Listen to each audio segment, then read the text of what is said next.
ఏసీలు కొనాలని చూస్తున్నారా? అయితే ఈ వీడియో చివరి వరకు స్కిప్ చేయకుండా చూడండి.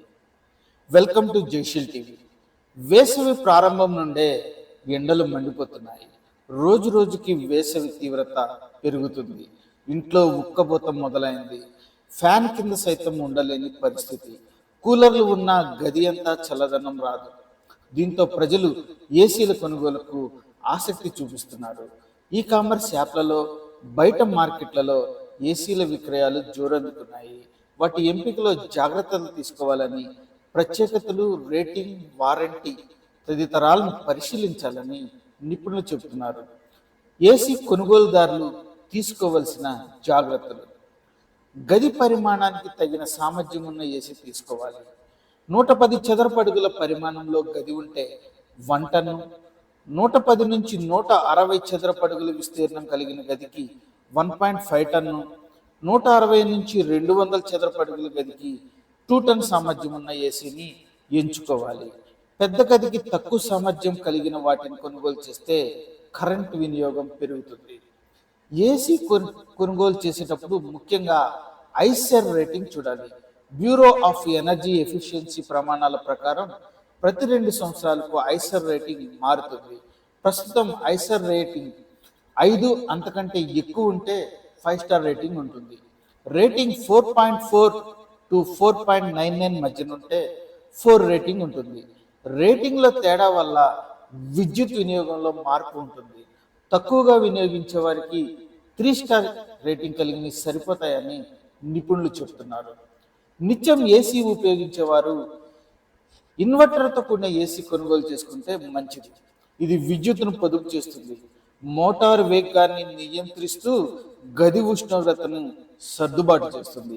నాన్ ఇన్వర్టర్ ఏసీల్లో ఈ వెసులుబాటు ఉండదు. కేవలం ఆన్ ఆఫ్ మాత్రమే ఉంటాయి.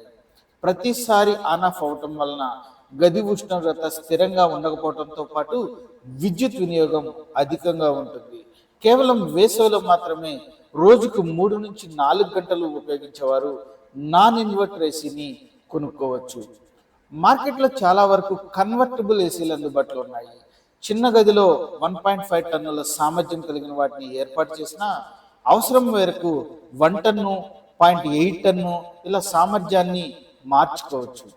సామర్థ్యం తగ్గించడం వలన అవుట్డోర్ యూనిట్లో ఫ్యాన్ వేగం తగ్గి విద్యుత్ పొదుపు అవుతుంది. ఏసీతో పాటు తప్పనిసరిగా స్టెబిలైజర్ కొనుగోలు చేయాలి. వోల్టేజ్ హెచ్చు తగ్గుల పరిధి దాటినప్పుడు స్టెబిలైజర్ లేకుంటే ఏసీ పాడవుతుంది. వోల్టేజ్ హెచ్చు తగ్గుల వలన పాడైతే వారంటీ ఉండదనే విషయం గుర్తుపెట్టుకోవాలి. చాలా కంపెనీలు స్మార్ట్ ఏసీలను మార్కెట్లోకి తీసుకొచ్చాయి. వాటిని యాప్ల ద్వారా కూడా ఆన్ ఆఫ్ నిర్వహించవచ్చు. ఏసీ కొనుగోలు చేసే సమయంలో తప్పనిసరిగా వారంటీ చూసుకోవాలి. సాధ్యమైనంత వరకు పీసీబీ వారంటీ ఉన్న వాటినే కొనుగోలు చేయాలి. పీసీబీ పాడైతే 15,000 నుంచి 20,000 వరకు ఖర్చు అవుతుంది. కనీసం 5 సంవత్సరాల పీసీబీ వారంటీ, 10 సంవత్సరాల ఇన్వర్టర్ కంప్రెసర్ వారంటీ ఉన్న వాటిని ఎంచుకోవటం మంచిది.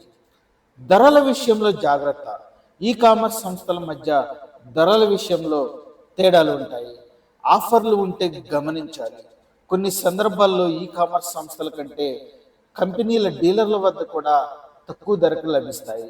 కొనుగోలు చేసే ముందు సంబంధిత బ్రాండ్ వెబ్సైట్లోకి వెళ్ళి ప్రత్యేకతలు పరిశీలించాలి.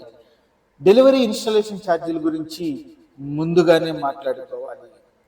ఈ వీడియో మీకు ఉపయోగకరంగా ఉన్నట్లయితే లైక్ చేయండి, షేర్ చేయండి, సబ్స్క్రైబ్ చేయండి. సత్యమయ జయతే. జై హింద్.